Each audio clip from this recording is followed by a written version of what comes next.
গ্রামের নাম ছিল শিউলিপুর।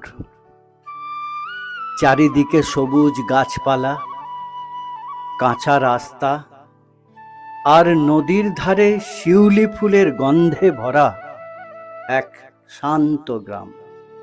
সেই গ্রামেই থাকত রতন আর মীরা। রতন ছিল গরিব ঘরের ছেলে। ছোটবেলা থেকেই সে খুব পরিশ্রমী, কিন্তু তার একটা বিশেষ গুণ ছিল, সে অসাধারণ বাঁশি বাজাতে পারত।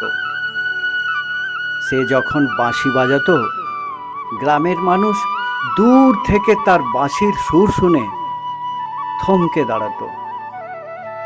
আর মীরা, সে ছিল গ্রামের ওই এক মধ্যবিত্ত পরিবারের মেয়ে। পড়াশোনায় ভালো, শান্ত স্বভাবের, আর দু চোখে ছিল স্বপ্ন। দুজনের পরিচয় শুরু হয়েছিল খুব ছোটবেলা থেকেই। একসাথে স্কুল যাওয়া, পাশে বসে গল্প করা, এভাবেই ধীরে ধীরে তাদের মধ্যে ভালোবাসা জন্ম নেয়।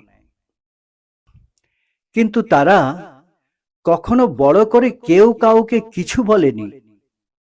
শুধু চোখে চোখে কথা হতো আর নিঃশব্দে একে অপরকে বুঝে নিত। একদিন বিকেলে নদীর ধারে বসে রতন মীরাকে বলল, মীরা, আমি যদি একদিন তোমার কাছ থেকে দূরে চলে যাই, তুমি কি আমায় ভুলে যাবে? মীরা হালকা হেসে বলল, তোমার বাঁশির সুর যদি সব সময় আমার কানে বাজে, আমি তোমায় কিভাবে ভুলবো? এ কথার মধ্যেই লুকিয়ে ছিল তাদের অগাধ ভালোবাসা। কিন্তু সুখ যেন তাদের জন্য বেশি দিন ছিল না। মীরার বাবা হঠাৎ একদিন ঠিক করলেন মেয়ের বিয়ে দেবেন শহরের এক ধনী পরিবারের ছেলের সাথে। মীরার কোনো মতামত শোনার প্রয়োজন মনে করলেন না। মীরা অনেক চেষ্টা করেছিল বোঝাতে, কিন্তু তার কথা বাবা শোনেননি। মীরা রতনের কাছে গিয়ে সব কথা খুলে বলল। কথা শুনে রতন ভেঙে পড়ল, কিন্তু সে কিছুই করতে পারল না।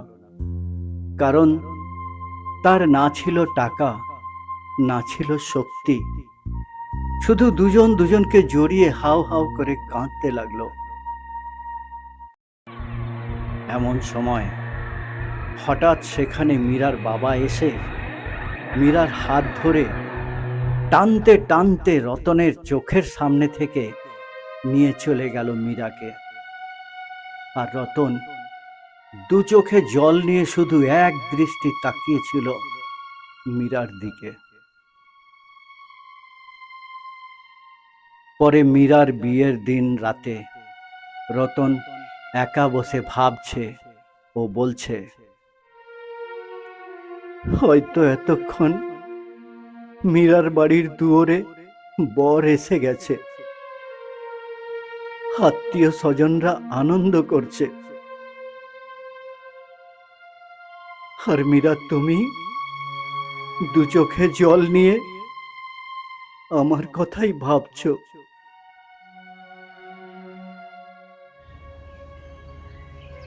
মীরার বিয়ে হয়ে গেল, সে শহরে চলে গেল। রতন ফাঁকা জায়গায় একটি গাছের নিচে বসে চিন্তা করছে। হঠাৎ মীরা যেন তার কাছে এসে বলছে, রতন, যদি অন্য জন্ম বলে কিছু থাকে, তখন আমরা একসাথে থাকব। রতন বলল, এই জন্মেই তো তোমাকে পেয়েছিলাম, শুধু কাছে রাখতে পারলাম না, বলে কান্নায় ভেঙে পড়ল।